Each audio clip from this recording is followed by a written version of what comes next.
Welcome माय self कीर्ती शेषराव पालवे, जिल्हा परिषद प्राथमिक शाळा खामगाव, तालुका शेवगाव, जिल्हा अहमदनगर।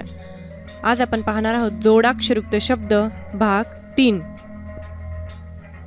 वड्या, वड्या,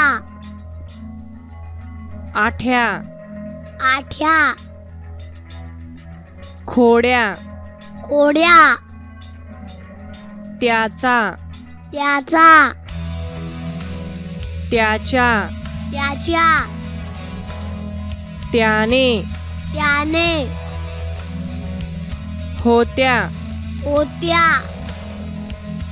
धान्य, धान्य, तांब्या, तांब्या, ह्याला, त्याला, लाह्या, लाह्या, निळ्या, निळ्या, सैन्य, सैन्य, आण्याला, आण्याला, न्यायला, न्यायला, घ्यायला, घ्यायला, न्याहारी, न्याहारी, गळ्यात, गळ्यात, वाघाच्या, वाघाच्या, पाण्यात। पाण्यात। Thank you.